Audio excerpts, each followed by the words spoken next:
पिछले एपिसोड में आपने इस लव स्टोरी का नया सच देखा, जहां नेवली निशा की भी एक प्रेम कहानी थी रौनक नाम के नाग से, जो असल में कंचना का ही बेटा था।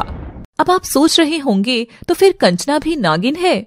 जी हाँ, इसके लिए अभी जाकर देखिए पिछली कहानी एक बार फिर से। अब देखिए कहानी का अंजाम। कंचना अपनी काली नागिन के रूप में खड़ी थी। उसे देखकर आसपास के जानवर भी डरकर झाड़ियों में छिप गए थे। तभी कंचना जगीरा की लाश के पास आती है और उस पर अपनी नागिन वाली जीभ से वार करती है। जैसे ही जीभ का स्पर्श जगीरा से होता है, उसमें फिर से प्राण आ जाते हैं। अरे, मैं जिंदा हो गया। ये क्या? तुम एक नागिन हो? हाँ डरपोक चूहे, मैं एक महाविशाल नागिन हूँ जिसका प्रकोप अभी तक किसी ने नहीं देखा है। सलोनी निशा, मैं तुम दोनों को अब छोड़ूंगी नहीं। जगीरा, अब मेरी बात सुन। निशा अपनी माई और भाई के आगे अपने प्यार का विलाप कर रही थी। तभी सलोनी निशा को संभालने लगती है। मेरी दोस्त, तुम्हें अपने भीतर कितना दर्द छिपा रखा था। इधर आओ मेरे पास। अब तुम्हें अपनों का साथ ही बेहद जरूरी है। और सलोनी जैसे ही निशा की ओर हाथ बढ़ाती है, निशा सलोनी का हाथ मोड़कर उसे जोर से पकड़ती है। दूर रह लड़की मुझसे। ये रिश्ते नाते इन सब से मुझे कोई मतलब नहीं है। और अब मुझे चाहिए तो बस केवल तेरी नागमणि और तेरी ये सबसे महान शक्तियां, ताकि मैं अपने प्यार को वापस पा सकूं। और निशा गुस्से में आकर सलोनी को फिर से रस्सी से बांध देती है। साहिल बेबस सा बस देख रहा था। सलोनी रुआसी सी होकर साहिल की ओर देखती है, मगर साहिल अपनी नेवली माँ के डर से सलोनी से नजरें फेर लेता है। रात का समय होने को था। चांद की चांदनी पवित्र नदी पर गिरने वाली थी। तभी साहिल देखता है कि उसकी बहन निशा और माई दोनों गहरी नींद में सो रहे थे, और ये देख साहिल मौके का फायदा उठाता है और साहिल तुरंत नेवला रूप में आकर अपने शरीर से रोशनी निकालकर अपनी माई और बहन निशा को गहरी नींद में सुला देता है और सलोनी के पास जाता है। सलोनी, सलोनी, उठो जान। सलोनी अपनी आंख खोलती है और अपने एकदम पास में नेवला देखकर सहम जाती है।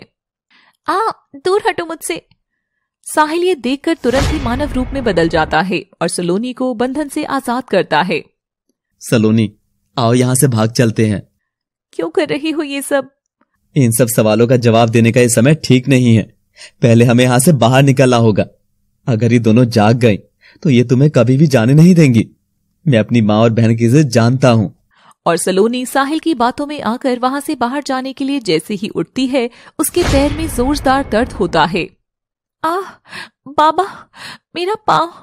सलोनी की आह से साहिल भी घबरा जाता है। दूसरी ओर कंचना की गुफा में अंधेरे से एक कांपती आवाज आती है।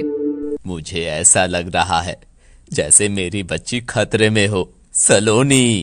सलोनी का दर्द देखकर साहिल तुरंत उसे अपनी बाहों में उठा लेता है और सलोनी साहिल से लिपटकर उसे कसकर पकड़ लेती है। दोनों की नजरें मिलती हैं और साहिल उसे उठाकर बाहर ले जाता है। बाहर अंधेरा होने को था। सलोनी, बस मुझे कल सुबह तक तुम्हें इन सबसे बचा कर रखना है।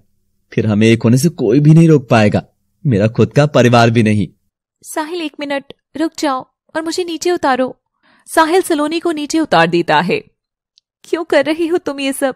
तुम तो जानते हो ना, तुम्हारी माँ और बहन और शायद तुम भी मेरी जान के पीछे पड़े हुए हो, तो फिर ये सब क्यों कर रहे हो? साहिल सलोनी की बाजुओं को कसकर पकड़कर अपने करीब लाता है। सलोनी के करीब आते ही साहिल के शरीर में फिर से झटका लगता है, मगर वह सलोनी को थामे रखता है। साहिल, मुझे दर्द हो रहा है। और मेरा दर्द सलोनी, उसका क्या? वो तो किसी को भी नजर नहीं आ रहा ना। साहिल, छोड़ो मुझे प्लीज। नहीं सलोनी, मैं तुम्हें नहीं छोड़ूंगा, ना अभी, ना कल और ना ही कभी। तुम और मैं हमेशा साथ रहेंगे।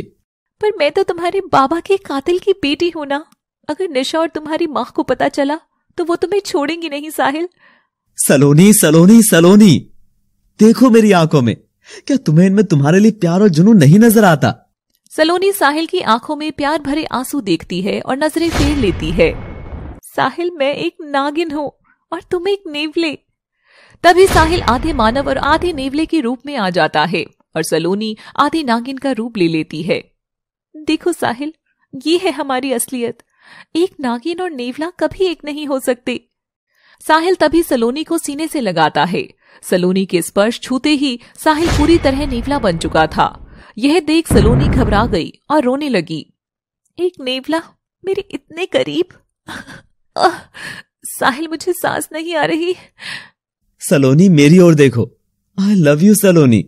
मुझे नहीं फर्क पड़ता तुम किसकी बेटी हो, राजकुमारी हो या एक आम नागिन या सामान्य हो। मुझे इन सबसे ज्यादा बस एक चीज से फर्क पड़ता है कि क्या तुम मुझसे प्यार करती हो। मैं एक नेवले के साथ अपनी जिंदगी नहीं बिता सकूंगी साहिल। मेरे अंदर का डर मुझे सताता है कि ना जाने कब तुम क्रोध में आकर मुझ पर हमला कर दोगे।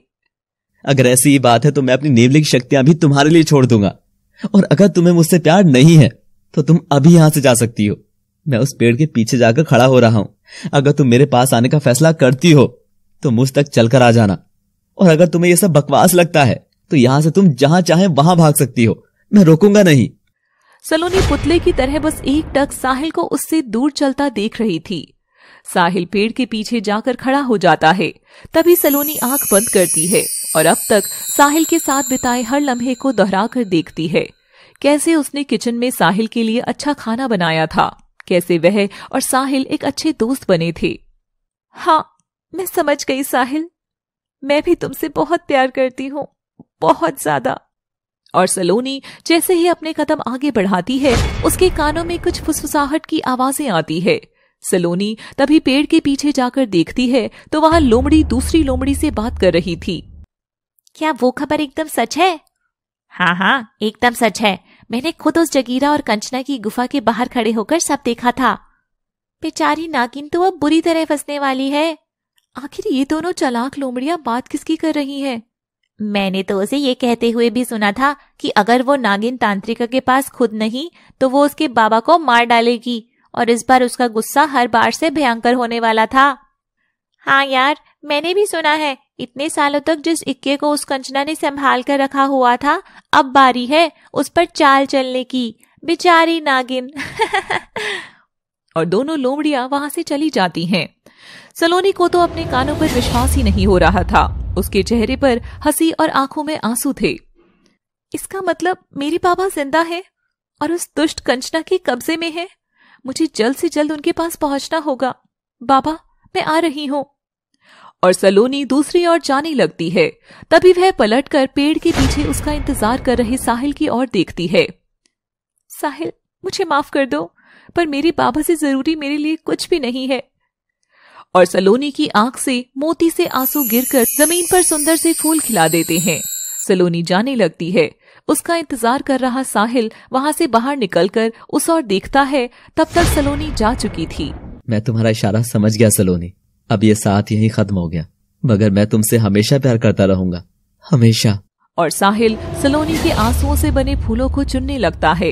ये फूल मैं तुम्हारी आखिरी झलक के नाम संभाल कर रखूंगा। सलोनी धुन में सवार होकर बस कंचना की उस काली गुफा की ओर बढ़ रही थी। तभी वह गुफा के पास पहुंचती है, मगर उसे गुफा से चीखने की आवाजें आती है। वह छिपकर गुफा में घुसती है तो उसे अंधेरे के अंदर से कोड़े मारने की आवाज आती है। ये तो ऐसी आवाजें हैं जैसे कोई किसी बेचारे इंसान को बुरी तरह पीट रहा हो। कितनी और निर्दयी बनेगी तू कंचना। तभी अंधेरे के अंदर से जमीन पर रेंगता हुआ एक खून से सना हुआ हाथ बाहर आता है। सलोनी उसे देख घबरा जाती है। ये हाथ, ये अंगूठियां, ये तो मैं पहचानती हूँ। बाबा, हाँ, ये वही है। और तभी अंधेरे में से सलोनी का जख्मी बाप बाहर निकलता है और सलोनी के कंधे पर जाकर सिर गिराता है। बेटी, तू आ गई। बेटी, मुझे बचा ले, सिर्फ तू ही बचा सकती है। तभी कंचना सलोनी के बाप की टांगे पकड़कर जोर से खींचती है और वह अंधेरे में फिर से गुम हो जाता है। बाबा, नहीं। बाबा चाहिए तो नागमणि दे दे नागिन, वरना तेरा बाबा तो गया। सलोनी, बचाओ मुझे। अब हमारी इस प्रेम कहानी का आखिरी भाग आने वाला है। आप लोगों के साथ से हम धीरे धीरे आगे बढ़ रहे हैं, मगर अब स्पीड की जरूरत है, इसलिए हमारे इस चैनल पापा टीवी हिंदी को और अधिक प्यार दें। Thanks for watching.